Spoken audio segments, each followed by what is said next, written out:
I was exploited, laughed at, betrayed, and even killed. Pathetic, I know. But I was reborn. One moment I died, and the next, I was back 10 years ago, and this time, I'm turning the tables. The roar of the crowd was deafening. A sea of faces illuminated by flashing lights, all screaming one name. Rising Sun. On stage, Ryoichi Tanaka, my bandmate, my friend, or so I foolishly believed, basked in the adoration, his smile dazzling, his movements perfectly choreographed. He was a star, a god to these adoring fans. And I was the ghost in the machine, the unseen hand crafting the melodies that fueled his ascent. The J-pop world was a whirlwind of manufactured perfection. The glitter, the glamour, the screaming fans, it was all a carefully constructed illusion. Behind the scenes, it was a ruthless, cutthroat industry, where talent was often secondary to image, and ambition could curdle into something toxic. I, Kaito Sakamoto, was living proof of that. I was the songwriter, the composer, the heart of Rising Sun. Every hit song, every catchy melody, every heartfelt lyric, they came from me. From my late nights hunched over my keyboard, pouring my soul into my music. But the world didn't know that. The world only knew Ryoichi. He was charismatic, I'll give him that. He had the look, the charm, the stage presence, but his talent, that was a carefully constructed facade. He couldn't write a song to save his life. He relied on me, on my gift, to maintain his illusion of stardom. Another smash hit, Kaito? Ryoichi would slap me on the back after every successful concert, his smile wide and insincere. We make a great team, don't we? Yeah, I'd mutter, forcing a smile. A great team. And then there was Misaki Arai, our agent. A shark in a designer suit. She was the architect of Rising Sun's success, the puppet master pulling the strings. She was also, unfortunately, the object of my misguided affections. Misaki was beautiful, intelligent, and utterly ruthless. She saw the potential in Ryoichi's image and my music, and she was determined to exploit it for all it was worth. She saw me, however, as nothing more than a tool, a means to an end. Kaito-kun, she'd say, her voice smooth and honeyed, her eyes cold and calculating. You have a gift, a true gift, but you need to trust me. I know how to make you a star. I, blinded by my infatuation, desperate for her approval, believed her. I swallowed her lies, her empty promises, like a starving man devouring scraps. The performance ended with a flourish, a final, perfectly synchronized pose. The crowd went wild. Ryoichi soaked it all in, bowing theatrically, blowing kisses to the screaming fans. I stood in the shadows, my guitar slung over my shoulder, feeling invisible. Backstage, Misaki was all smiles, showering Ryoichi with praise. Magnificent, Ryoichi-kun. You were incredible tonight. The fans loved it. Thanks, Misaki, he said, preening. I felt good out there. The energy was amazing. She barely glanced at me. Kaito-kun, make sure Ryoichi-kun's water bottle is refilled, and his towel needs to be changed. I nodded, my jaw tight. I was a songwriter, a performer, not a damn errand boy. But I bit back my frustration, reminding myself that this was all part of Misaki's plan. My plan to keep me in the shadows. Over time, it became more and more clear what her real game plan was. It started subtly. My solo project proposals, the songs I'd poured my heart and soul into, were always rejected. They're not commercial enough, Kaito-kun, Misaki would say, her voice dripping with false sympathy. They're too complex. The fans want something catchy, something simple, like what you write for Ryoichi. My stage presence was deliberately minimized. I was relegated to the background, my microphone volume often inexplicably low, my solos cut short. The fans want to see Ryoichi, Kaito-kun, Misaki would explain, her smile not quite reaching her eyes. He's the star, you're the support. And the songwriting credits, those were always given to Ryoichi. It's better for the group's image, Kaito-kun, Misaki would say, her voice firm and unwavering. One star is easier to market than two. Trust me, this is for the best. One evening, after a particularly grueling recording session, I finally confronted her. Misaki-san, I said, my voice trembling with suppressed anger, why does Ryoichi get all the credit? I wrote those songs. Every note, every word, it's mine. She looked at me, her expression unreadable. Kaito-kun, she said softly, you're talented, yes, but you're not ready. You're too intense, too emotional. Ryoichi has the charisma, the star power. You're better behind the scenes. But it's my music, I insisted, my voice rising. My soul. He's taking credit for my work. She sighed, as if dealing with a particularly dense child. Kaito-kun, you need to understand how this industry works. It's about image, about perception. Ryoichi is the face of Rising Sun. You're the engine, and the engine doesn't need to be seen to be appreciated. She placed a hand on my arm, her touch sending a shiver down my spine. Trust me, Kaito-kun, she whispered, her voice seductive. I'm doing this for you, for your future. One day you'll understand. One day you'll thank me.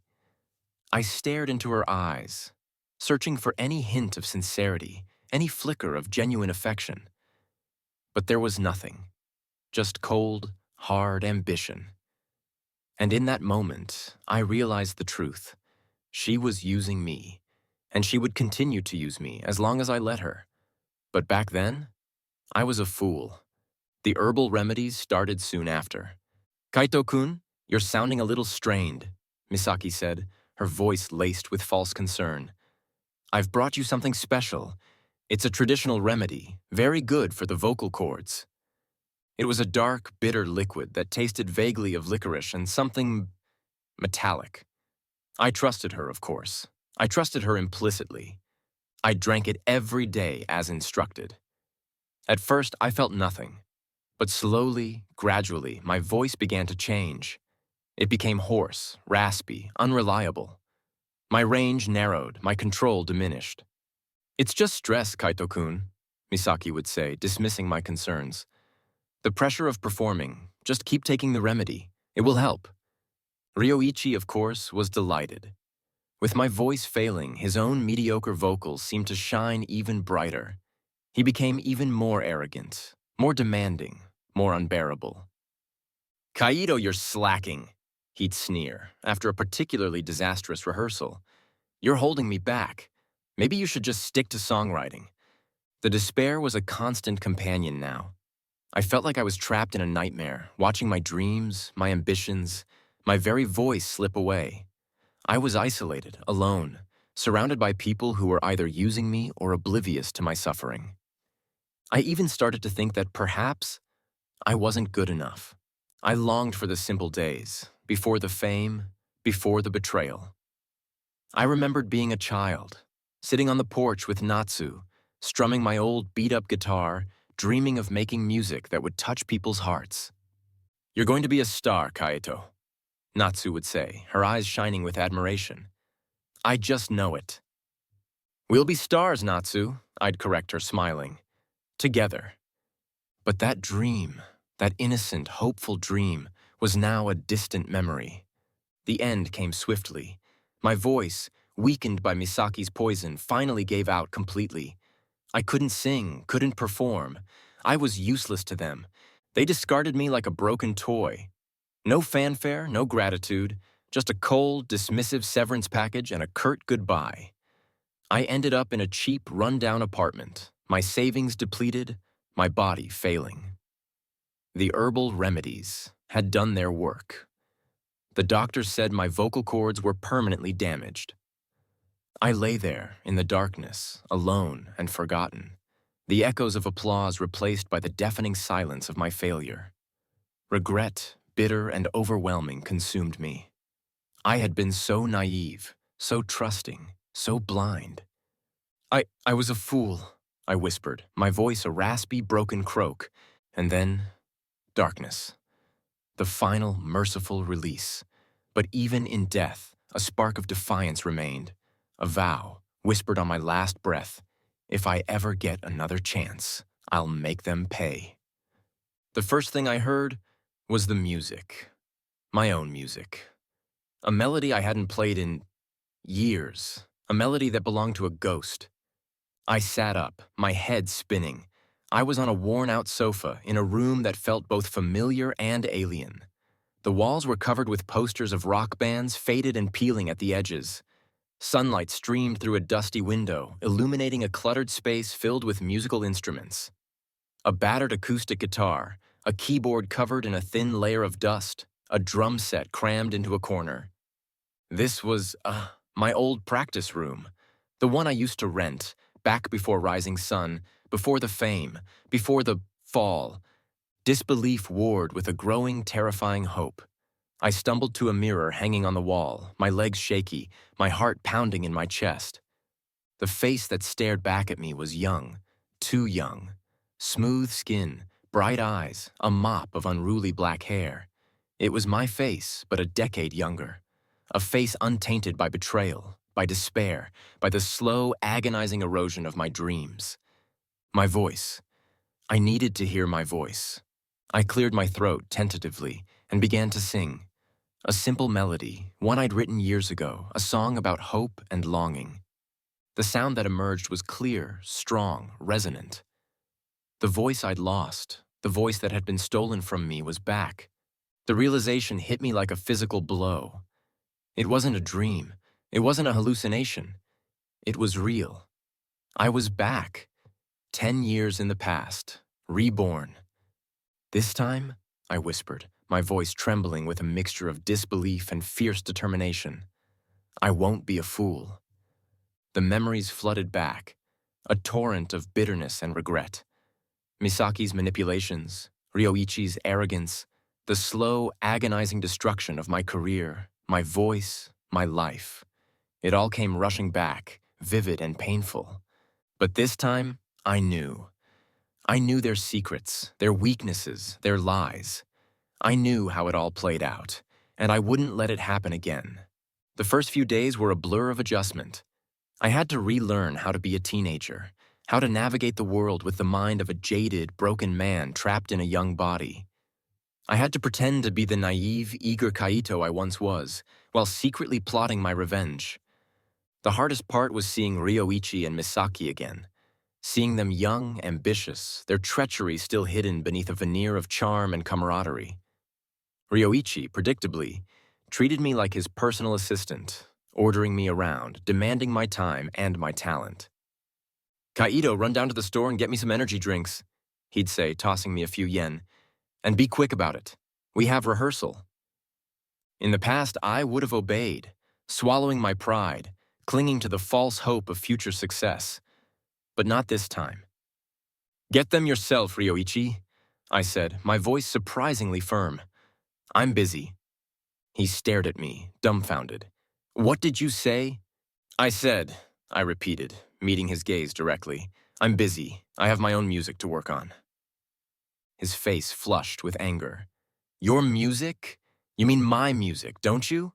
You write for Rising Sun, Kaito. That's your job." And that's when I dropped the bomb. "No," I said, my voice cold and steady. "My music is my own, and from now on, I'm keeping it for myself." His jaw dropped. You can't do that. We have a contract. Misaki doesn't control me anymore," I interrupted, "and neither do you." Misaki, of course, was furious. She stormed into the practice room, her face a mask of barely controlled rage. "Kaito-kun," she hissed, "what is this nonsense? Ryoichi tells me you're refusing to write for him? You're being ungrateful and insubordinate." "I'm being realistic, Misaki-san," I replied, my voice calm and even. "I'm tired of being used. I'm tired of seeing my work credited to someone else. I'm done." She tried to manipulate me, to play on my emotions, to dangle the promise of future success. "Kaito-kun, you're making a mistake," she said, her voice softening, taking on that familiar, seductive tone. "You have so much potential, but you need me. You need Rising Sun. We can make you a star." I don't need you, Misaki-san, I said, my voice unwavering. I don't need Ryoichi. I'm going to make it on my own, and this time, I'm going to do it my way. She stared at me, her eyes filled with a mixture of anger and fear. She saw the change in me, the newfound determination, the steel in my spine. She knew she'd lost control. A few weeks later, seeking an escape and a way to hone my skills anew, I found myself at a local music studio, a small, unassuming place with decent equipment and affordable rates. I booked an hour, just me and my guitar, to work on some new material. I was lost in the music, pouring all my pain, my anger, my renewed hope into a new song, when I heard a voice. "That's amazing." I stopped playing, startled. Standing in the doorway was a man I didn't recognize. He was older, maybe in his late 50s, with a kind face and sharp, intelligent eyes. He wore a simple but elegant suit, and he carried himself with an air of quiet authority. "I'm sorry," I said, feeling my cheeks flush. "I didn't realize anyone was listening." "Don't apologize," he said, smiling. "That was extraordinary. The melody, the lyrics, the raw emotion.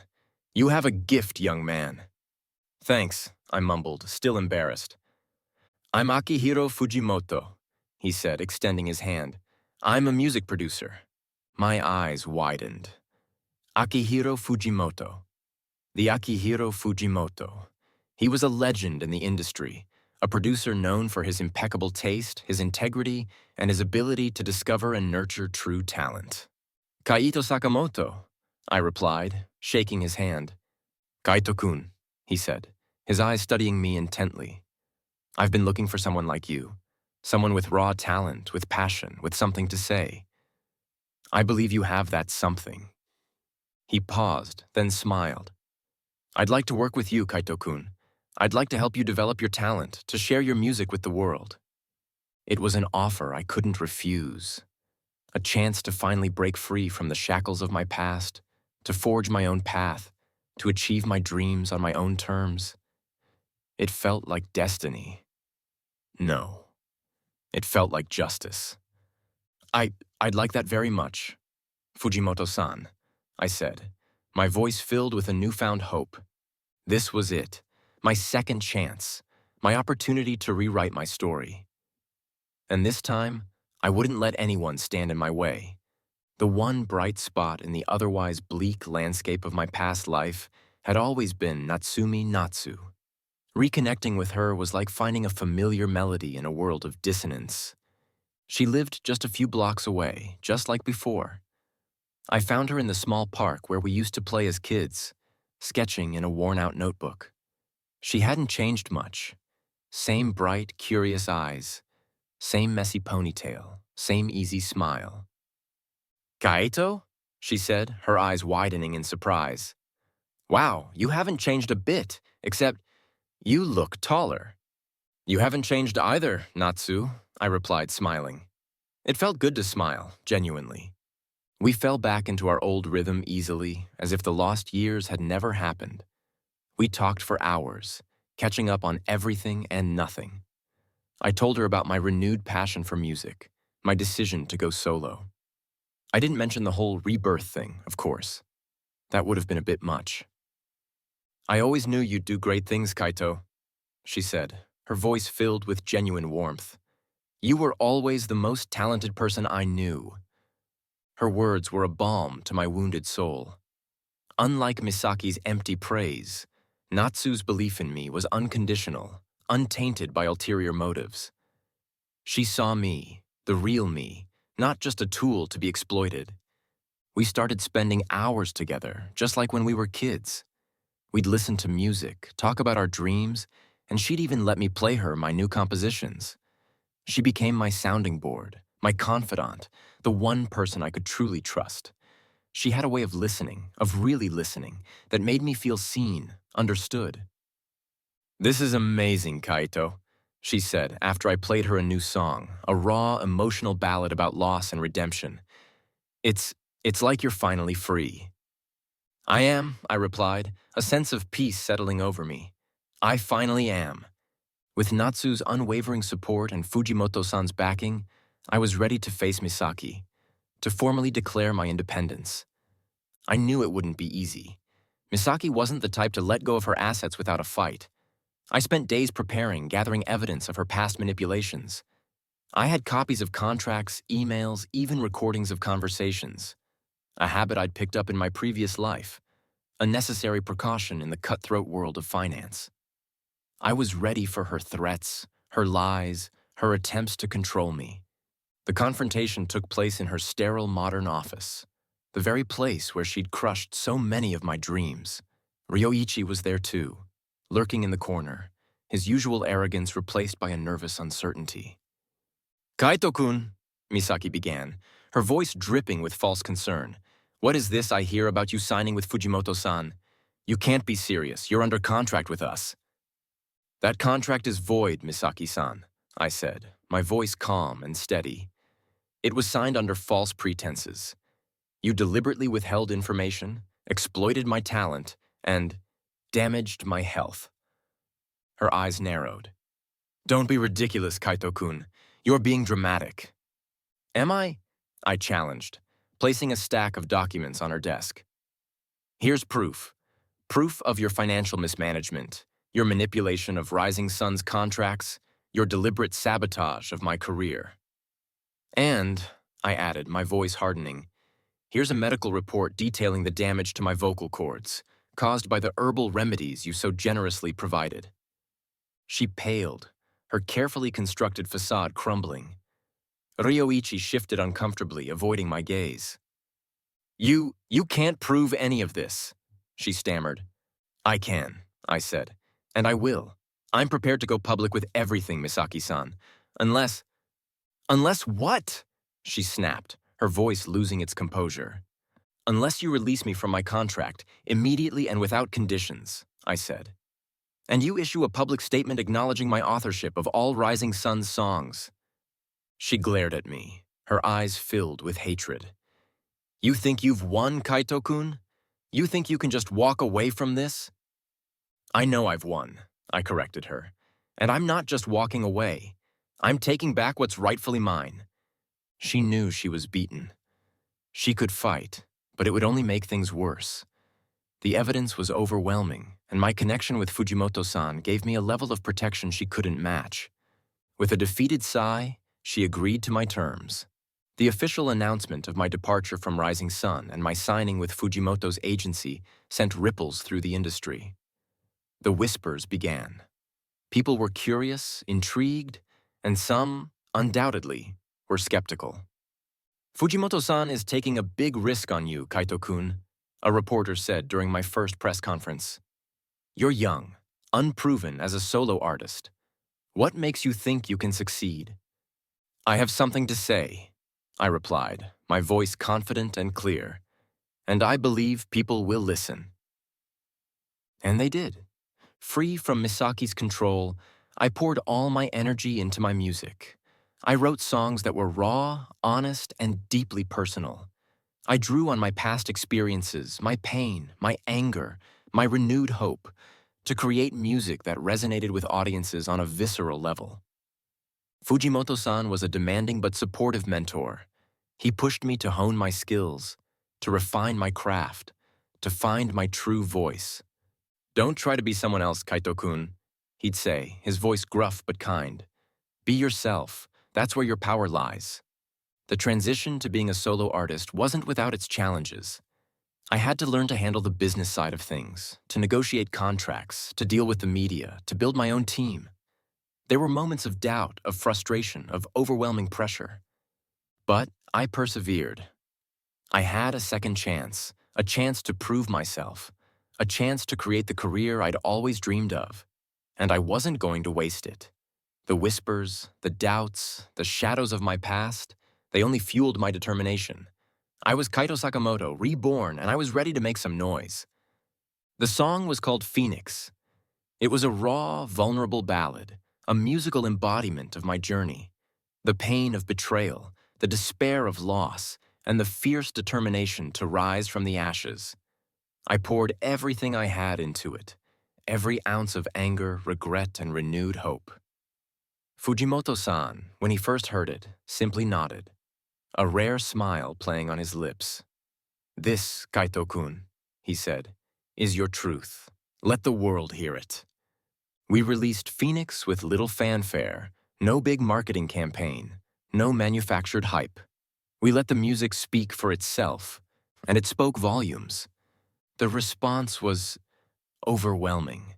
The song resonated with people, with their own struggles, their own heartbreaks, their own desires for redemption. It climbed the charts with breathtaking speed, dominating radio airwaves, topping streaming services, becoming an anthem for anyone who had ever felt lost and found their way back. The media frenzy was intense. Suddenly, I was everywhere. Magazine covers, television interviews, online articles. Everyone wanted a piece of the reborn Kaito Sakamoto. The narrative was irresistible. The former shadow member of a fading idol group, emerging as a solo artist with a powerful voice and a story to tell. Kaito Sakamoto's Phoenix is a triumph, one review raved. A raw, emotionally charged masterpiece that announces the arrival of a major new talent. The validation was intoxicating. After years of being silenced, of having my talent exploited and my voice suppressed, I was finally being heard. I was finally being seen. But the success was also a stark contrast to the crumbling fortunes of Rising Sun. Without my songwriting, Ryoichi's star dimmed rapidly. Their new releases flopped. Their concerts drew smaller crowds. Their once loyal fanbase dwindled. Ryoichi, stripped of his manufactured talent, was exposed as the empty shell he truly was. And that, of course, ignited the fires of their resentment.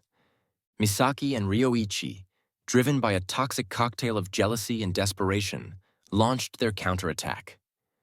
It started subtly. Whispers in industry circles, rumors spread through online forums, questioning my authenticity, suggesting I'd stolen Phoenix from another artist. "He's a fraud," Ryoichi declared in a hastily arranged press conference, his voice filled with manufactured outrage. "He was always jealous of my talent. He's trying to ride on Rising Sun's coattails." Then they escalated. Someone leaked a demo tape of a new song I was working on, a blatant attempt to undermine my next release. They even tried to sabotage one of my live performances, tampering with the sound equipment. But they underestimated me. I'd been anticipating their moves, preparing for their attacks. I had learned from the best, from them. "They're predictable, Natsu," I said as we watched a news report detailing Ryoichi's latest accusations. "Desperate people always are." "What are you going to do?" she asked, her voice filled with concern. "I'm going to expose them," I said, my voice cold and hard. "I'm going to show the world who they really are." And that's exactly what I did. I called a press conference of my own. I walked onto the stage, facing a sea of cameras and expectant faces. I didn't rant, I didn't rave, I didn't even raise my voice. "I've been accused of many things recently," I began, my voice calm and measured. "Of being a fraud, a thief, a copycat. I'm here today to set the record straight." I then proceeded to lay out in meticulous detail the truth about my time with Rising Sun. I presented evidence, original song drafts, dated recordings, email correspondence proving, beyond any doubt, that I had written all of their hit songs. "I will take all the glory you tried to steal from me," I declared. It wasn't for show. It was a promise. I played the leaked demo tape of my new song, then played the original recording, demonstrating that it was in fact their attempt to steal my music. I revealed Misaki's financial mismanagement, her exploitation of Rising Sun, her deliberate sabotage of my career. I presented evidence of the herbal remedies, the ones that had damaged my voice, along with the doctor's testimony confirming their toxic nature. The effect was devastating. The media, initially skeptical, turned on Misaki and Ryoichi with a vengeance. The public, once adoring of Rising Sun, now saw them as frauds, as parasites who had thrived on the talent of another. Their careers imploded.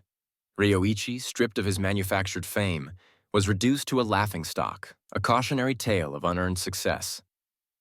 Misaki's downfall was even more spectacular. The evidence I'd presented triggered an official investigation.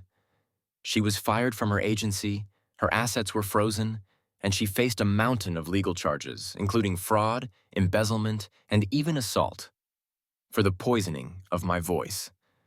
I found her one rainy afternoon sitting alone in a dingy cafe, a shadow of her former self.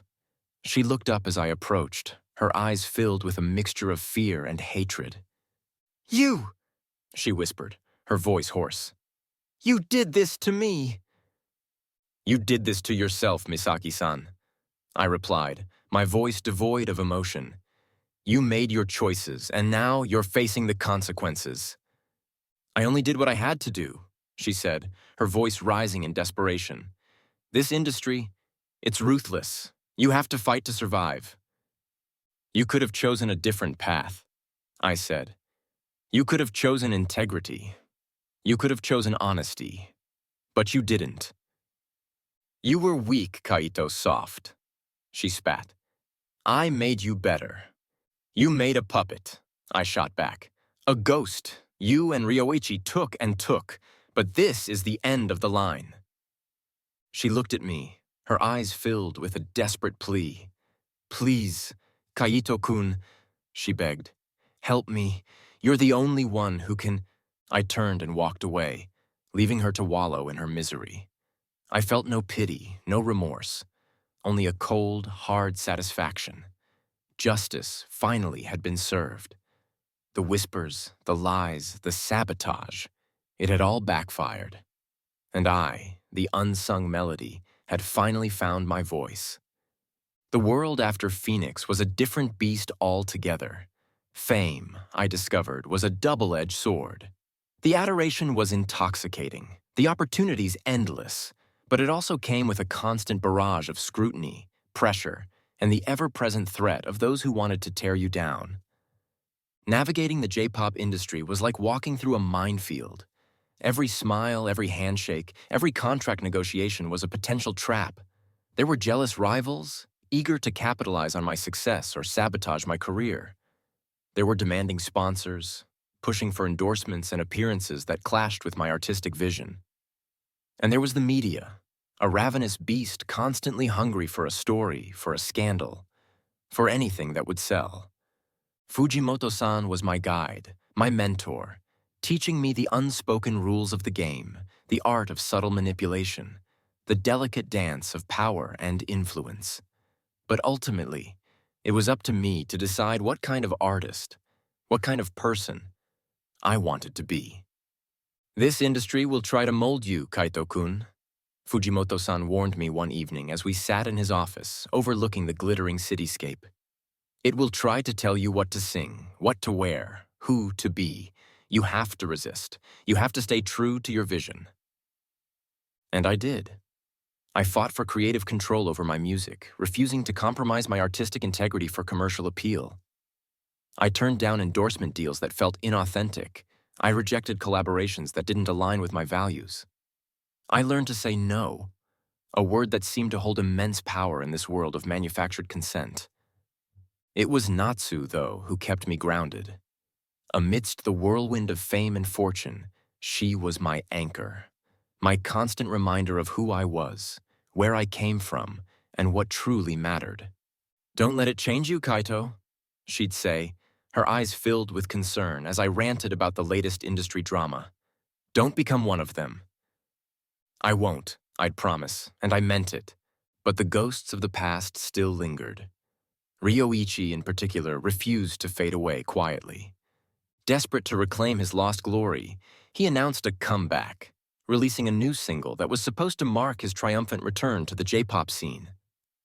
The problem was, the song sounded eerily familiar. It was a blatant ripoff of my style, a pale imitation of the melodies and lyrical themes I'd pioneered. He'd even stolen snippets of discarded demos I'd foolishly left in the old studio, weaving them into his pathetic attempt at a hit. "He's trying to steal your sound, Kaito," Natsu said, her voice filled with outrage after hearing the song on the radio. "He's trying to capitalize on your success." I just smiled, a cold, predatory smile. Let him try. This time, I wouldn't just expose him. I would destroy him. I gathered my legal team, presented them with irrefutable evidence, the original demos, dated recordings, even testimonies from studio musicians who had worked on both my songs and Ryoichi's pathetic imitation. The lawsuit was swift and decisive. Ryoichi, caught red-handed, tried to deny it, to claim it was a coincidence, an homage. But the evidence was overwhelming. The media had a field day. Ryoichi Tanaka, from idol to imposter, one headline screamed. The plagiarism scandal that rocked J-pop. His career, already on shaky ground, collapsed completely. He was dropped by his label, his sponsors abandoned him, his fans turned against him. He became a pariah, a cautionary tale of arrogance and stolen talent. I watched his downfall with a mixture of satisfaction and sadness. There was a part of me that pitied him, that saw him as a victim of the same industry that had almost destroyed me. But pity didn't mean forgiveness. "It's over, Ryoichi," I said during a chance encounter at an industry event. He looked haggard, defeated, his eyes filled with a mixture of shame and resentment. You planned this, didn't you?" he accused, his voice barely above a whisper. "You set me up." "I just leveled the playing field," I replied, my voice cold and even. "You built your career on lies, Ryoichi, and lies eventually crumble." He stared at me, his face a mask of despair. He finally understood. He had relied on my talent, my creativity, my soul to achieve his fleeting fame. And now, without me, he was nothing. That was the hardest realization of them all. With Ryoichi's final, pathetic attempt at a comeback extinguished, I should have felt a sense of closure. But the fight wasn't over. The industry itself, with its insidious pressures and its culture of exploitation, was the real enemy. My newfound fame and influence gave me a platform, a voice, and I intended to use it. I started speaking out against the unfair contracts, the abusive practices, the rampant corruption that plagued the J-pop world. I became an advocate for artists' rights, a champion for creative freedom, a thorn in the side of the powerful executives who controlled the industry. "You're making enemies, Kaito-kun," Fujimoto-san warned me, a mixture of admiration and concern in his voice. "These people, they don't like being challenged." "I'm not afraid of them," I replied, my voice firm. "I've faced worse." The pressure came, as expected. Record labels, sponsors, media outlets, they all tried to silence me, to pressure me to conform, to play the game their way. "You need to be more commercial, Kaito-kun," a record executive told me during a tense meeting. "Your music is too personal, too dark. The fans want something upbeat, something happy." "I'm not going to compromise my art," I said, my voice unwavering. "I'm not going to write manufactured pop songs just to please the masses." "You'll regret this, Kaito," he threatened, his face red with anger. "You're making a big mistake." "Maybe," I said, shrugging, "but it's my mistake to make." I walked away from that meeting and from several others like it, knowing that I was risking my career, my future. But I couldn't compromise. I wouldn't betray my values, my artistic integrity, for the sake of fame or fortune. I would change the system or let the system fail without my involvement. And that decision, that refusal to compromise, solidified my reputation. I became known as an artist of integrity, a rebel, a voice for the voiceless. My music, raw and honest, resonated even more deeply with audiences who were tired of the manufactured, soulless pop that dominated the charts. I was building more than a career. I was building a movement towards truth, towards authenticity, towards a future where artists could control their own destinies. And it all started with a second chance and a song called Phoenix. The music was always the core. The fame, the money, the influence, they were all just byproducts of the one thing that truly mattered: the songs. After the initial whirlwind of Phoenix and the subsequent dismantling of my former tormentors, I retreated, for a time, from the spotlight. I needed to reconnect with my art, to find the still, quiet space where the melodies were born. I spent hours in my studio, surrounded by instruments, experimenting with sounds, pouring my experiences, my emotions, into my music. It was a cathartic process, a way of processing the trauma of my past life, the complexities of my present one, and the uncertainties of the future. My music became more nuanced, more layered. I explored themes of resilience, of second chances, of the importance of staying true to oneself in a world that constantly tries to mold you into something else. I wrote about betrayal, about forgiveness, about the enduring power of hope. And I wrote about Natsu. Our relationship had deepened, evolving beyond friendship into something more. It was unspoken for a long time, a silent understanding that shimmered between us. We spent hours together, talking, laughing, sharing our dreams and fears. She was my muse, my anchor, my constant source of inspiration. "This one's for you," I'd say, playing her a new melody, a love song disguised as a ballad about overcoming adversity. She'd blush, her eyes shining, and a silent acknowledgement would pass between us. One evening under a sky full of stars, the unspoken finally became spoken. "Kaito," she said, her voice hesitant, "we need to talk." "I know," I replied, my heart pounding. We confessed our feelings tentatively at first, then with a growing rush of emotion.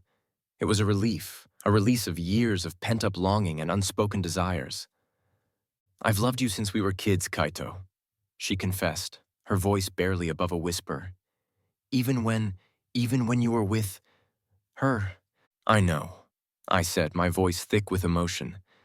"And I've always cared about you, Natsu, more than I ever let myself admit." We kissed, under the starlit sky, a kiss that sealed our bond, a promise of a future together. It was a future I was determined to build, not just for us, but for others like us. The idea for Phoenix Records came to me gradually. It wasn't just about creating a record label, it was about building a sanctuary, a place where talented artists, who had been overlooked, exploited, or silenced by the industry, could find a voice, a platform, a chance to shine. I used my wealth, my influence, my connections to make it happen. I found a dilapidated warehouse in a forgotten corner of the city and transformed it into a state-of-the-art recording studio and performance space. I assembled a team of passionate, dedicated professionals who shared my vision. "We're not just signing artists," I told them during our first staff meeting. "We're building a family. We're creating a space where creativity can flourish, where artists can be true to themselves, without fear of exploitation or compromise." We scouted talent from all corners of the music scene. Unsigned bands playing in dingy clubs, singer-songwriters posting their music online, overlooked artists struggling to make their voices heard. We offered them fair contracts, creative control, and a supportive environment where they could grow and thrive. Phoenix Records became a symbol of hope, a beacon of integrity in an industry riddled with corruption. We championed artists who were different, who didn't fit the mold, who had something unique and powerful to say. And, slowly but surely, we started to change the game. But the past, as always, had a way of catching up. One rainy afternoon, I received a call from an unexpected source. Misaki Arai. She was destitute, living in a tiny, run-down apartment, her career and reputation in ruins. She'd heard about Phoenix Records, about my success, about my commitment to ethical practices, and she was desperate. "Kaito-kun," she said, her voice a shaky whisper when I arrived. The once immaculate woman was gone, replaced by a gaunt, haunted figure. "Please, you have to help me." I looked at her, seeing the ghost of the woman who had once held my life in her hands. The woman who had manipulated me, exploited me, poisoned me. "Why should I help you, Misaki-san?" I asked, my voice cold and devoid of emotion. I made mistakes," she said, tears streaming down her face. "I was wrong. I was blinded by ambition, by greed. But I've paid the price. I've lost everything." "You haven't lost everything," I countered. "You're still alive. You have time to atone." "Please, Kaito-kun," she begged. "Give me a second chance. I know I don't deserve it, but I'm begging you." I looked at her desperation, at the ruins of her life. and for a moment, I felt pity, a flicker of compassion for the woman who had caused me so much pain. But then I remembered. I remembered the years of manipulation, the stolen credit, the poisoned voice. I remembered my mother, my past life, my vow. "I gave you a chance, Misaki-san," I said, my voice hardening. "Years ago, and you threw it away. You chose your path, and now you have to live with the consequences." "But everyone deserves a second chance," she pleaded. "Some people," I began, "forfeit their chances. You did that a long time ago, the moment you decided I was a pawn, not a person." I turned to leave, my decision made. Forgiveness was a virtue, perhaps, but it wasn't a blank check. It didn't erase the past. It didn't absolve responsibility. "You were right about one thing, Kaito-kun," she said, her voice a defeated whisper as I reached the door. "And what's that?" I asked without turning around. "This industry, it's ruthless," she said. "But you were even more ruthless than I ever was." I walked away, leaving her alone with her regrets. Her words echoed in my mind, a chilling reminder of the price of revenge, of the darkness I'd embraced to achieve my goals. But it was a darkness, I told myself, that I had used to bring light to others. A darkness that had, ultimately, led me to my true harmony. Or so I hoped.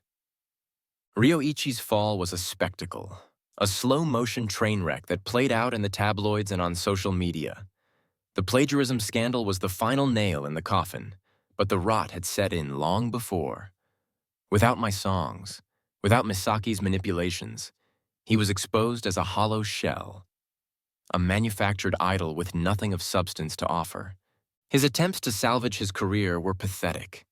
He tried to release solo material, but the songs were bland, uninspired, a pale imitation of the music I'd written for Rising Sun. He tried to reinvent himself as an actor, but his performances were wooden, his charisma non-existent. He even tried to apologize publicly, claiming he'd been misled by Misaki, that he had been a victim of her manipulations. But no one was buying it. The public, once so enamored with his manufactured charm, now saw him for what he was, a fraud, a thief, a talentless hack who had ridden on the coattails of another's success. I watched his downfall with a detached indifference. I'd already achieved my revenge, dismantling his career and exposing his lies. His suffering, his humiliation, brought me no pleasure. It was simply inevitable. He tried to reach out to me once, a desperate phone call, late one night. "Kaito," he pleaded, his voice slurred with alcohol. "You have to help me. I'm ruined. Everything's gone." "And whose fault is that, Ryoichi?" I asked, my voice cold and devoid of emotion. I made mistakes," he stammered. "I was young, ambitious. I listened to the wrong people." "You stole my music, Ryoichi," I said, my voice hardening. "You stole my dreams. You stood by and watched as Misaki destroyed my career, my life. And you did it all for fame, for money, for the fleeting adoration of strangers." "I'm sorry, Kaito," he sobbed. "I'm truly sorry. Can you ever forgive me?" "Forgiveness is not mine to give, Ryoichi," I said. "You have to live with the consequences of your actions. You chose the easy road, the path of lies and deceit, and now you're paying the price." I hung up the phone, feeling nothing. No satisfaction, no anger, just a profound sense of emptiness. Ryoichi was a ghost, a relic of a past I had left behind. My own star, meanwhile, was ascending. Phoenix had broken through international barriers, its message of resilience and redemption resonating with audiences across cultures, across languages. My music was being played on radio stations around the world. My videos were racking up millions of views. My concerts were selling out in minutes. I found myself on a world tour, performing in massive stadiums, in front of screaming crowds who knew every word of my songs. It was surreal, exhilarating, a validation of everything I'd worked for. This was the success I'd been denied in my past life, the success I'd craved, the success I'd earned. But this time, it was different.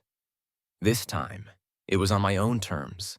The pinnacle of it all was performing at Budokan, the legendary venue where my dreams had started. This time, I wasn't in the shadows. I was front and center, and through it all, Natsu was there.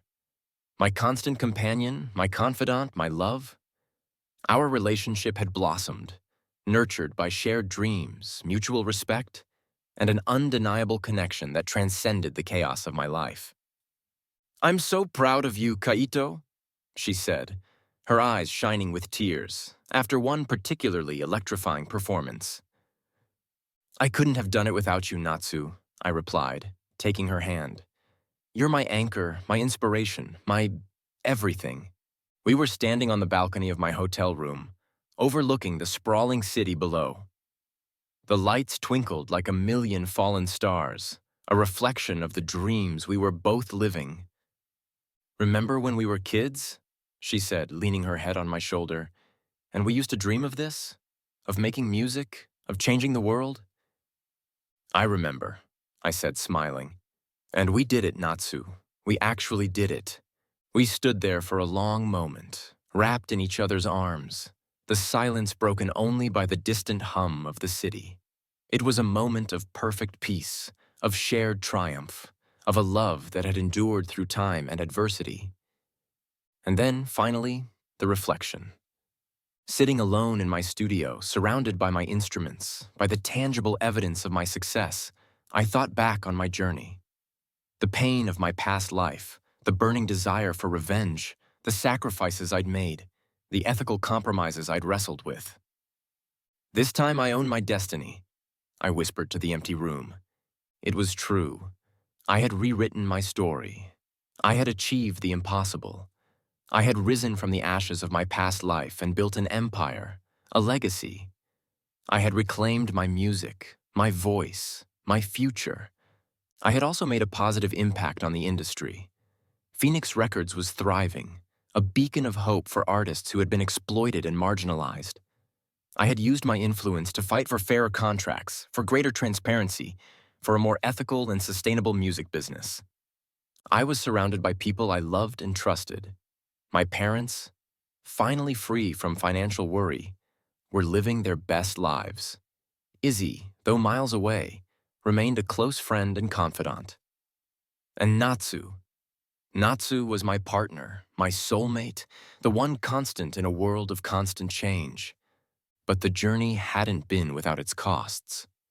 The ruthlessness I'd employed, the enemies I'd made, the compromises I'd wrestled with, they left scars. The ghost of Misaki's words, "You were even more ruthless than I ever was," still lingered sometimes. I had achieved my ultimate wish fulfillment, yes, but I was also learning that absolute power, absolute control, didn't necessarily bring absolute happiness. It brought responsibility, it brought challenges, it brought a constant need to stay vigilant to protect what I had built.